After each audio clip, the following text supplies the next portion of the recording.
Bharatiya Janata party के अंधभक्तों ने इस देश के अंदर अपने जमीर को, अपने धर्म को और अपने दिमाग को सबको गिरवी रख दिया सिर्फ बीजेपी के कदमों में। उन्होंने मोदी के आगे भगवान श्री राम को भी छोटा कर दिया। ये लोग अंधभक्ति में इतने पागल हो गए कि ये लोग अब तस्वीरों पर भी आपत्ति नहीं जताते। आप भी तो मोदी का विरोध करते करते राम की नहीं समझ रहे। ये एकदम तुम्हें ही लेके बैठेगी, तुम्हारे बच्चों से वसूल किया जाएगा, एक एक बाल में से निकाल लिया जाएगा।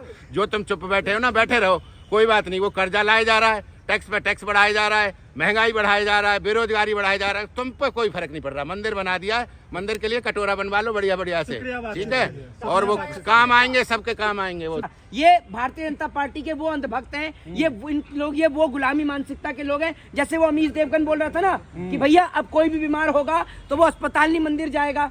उस मेंटल को कोई बताए कि भैया अगर तुमने रामायण पढ़ी होती या रामायण के बारे में समझा होता तो जिस वक्त पे रामायण हुई थी उस वक्त पर भी वैद्य की जरूरत पड़ी थी, यानी डॉक्टर की जरूरत पड़ी थी। जिस वक्त पर लक्ष्मण जी मूर्छित हो गए थे तो लक्ष्मण जी को जीवित करने के लिए लंका से सुसैन वैद्य को लाया गया, जिस सुसैन वैद्य ने बताया कि जब संजीवनी बूटी लाई जाएगी जिससे लक्ष्मण जी जो हैं जो मूर्छित हो गए थे वो वापस से जीवित होंगे। तो इन्हें कौन समझाए कि उस वक्त में भी डॉक्टरों की जरूरत पड़ गई थी। तो आज तो फिर भी हम लोग एक अच्छे भारत में जी रहे हैं जहाँ पर हमें डॉक्टर्स के बिना कोई काम होता नहीं है। हर आदमी अगर बीमार होता है तो अस्पताल ही जाता है। लेकिन ये लोग ऐसे जो मानसिक तौर पर गुलाम हैं, इनको कोई बताए कि रामायण में भी डॉक्टर की जरूरत पड़ी थी तो आज भी डॉक्टरों की जरूरत है। मंदिर जा रहे हो ना 22 को? देखिए मेरी बात सुनिए, 22 तारीख को मैं मंदिर चला जाऊंगा। अगर आपके अंदर दम है और वाकई में आपके जो डैडी हैं नरेंद्र मोदी जी, आप उनके सच्चे भक्त हैं तो मेरी टिकट करा दीजिए जरा फ्लाइट की।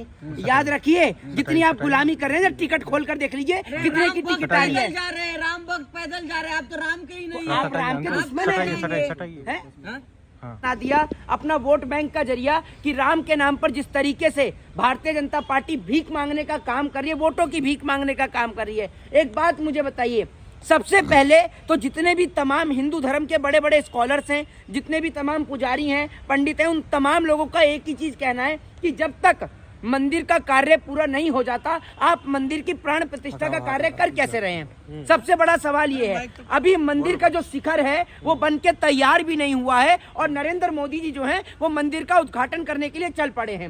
एक बात मुझे बताइए, अभी राम मंदिर का शिखर तैयार हुआ नहीं है और उसमें रामलला विराजमान कर दिए जाएंगे। जब रामलला उसमें विराजमान हो जाएंगे तो उसके बाद जब वो शिखर पर चढ़ेंगे काम करने के लिए मजदूर लोग तो राम जी के सर पे पांव रखेंगे, भगवान के सर पर पांव रखेंगे, इससे भगवान का अपमान होगा। लेकिन जिस तरीके से लगवा के जाएंगे, एमएसपी का कानून बनवा के जब जाएंगे यहाँ से, नहीं तो मोदी जी को लेके जाएंगे। फिर मोदी जी आपकी बार, मोदी जी समुद्र पार गुजरात से बाहर, आपकी बार 400 पार, आपकी बार 400 पार, आपकी बार समुद्र का मजा लेके आ रहे हैं वो, आपकी बार समुद्र पार। नहीं समझ रहे, कहीं जाओ उसके साथ चले जाओ, मजा लेके आ रहे हैं मोदी जी। भैया वो अडानी अंबानी ने वो ले लिए अपने, वहाँ जाके कहाँ लिए, कहाँ खरीदे हैं वो, बताओ ना कहाँ खरीदे हैं, अपने महल खरीद लिए। जीतेंगे तो हम। अरे भाई अमेरिका में, कनाडा में कहाँ महल ले लिए, उनके साथ ही जाएगा। साड़ू है भैया, उनके साड़ू है मोदी जी, नहीं समझ रहे, खत्म करो, उनके साड़ू है। चौधरी साहब मोदी जी तैरना सीख लिया, मालदीव से तैर के सीख के आए हैं। हाँ तैर के सीख के आए मोदी जी, वो काम जरूर करेंगे जो उनके मतलब का नहीं है ना पूरा देश, पूरे देश में ना तो अनएम्प्लॉयमेंट है, ना बेरोजगारी है, ना गरीबी है, ना समझ ना महंगाई है। मोदी जी तो जाना है, उसमें फाइटर जेट में भी तो गए थे और वो डरा के तो आए चीन को लाल आंख दिखा के। अरे अभी तो चीन को और पाकिस्तान, आपको पता नहीं है, चीन को और पाकिस्तान को लाल आंख दिखा के अभी आए थे फाइटर जेट में बैठ के। खत्म करो। मोदी है तो मुमकिन है, यही तो हम कह रहे हैं, देश की अर्थव्यवस्था बैठ गई। जीतेंगे तो हम।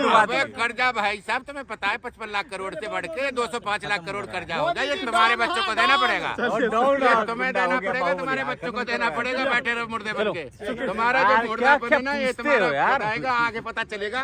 देखो ये देश है ना इस हिसाब से नहीं चलता जिस हिसाब से चला रहे हैं। और जो तुम्हारी जो खामोशी है ना, जो नाना पाटेकर ने बोली थी और ना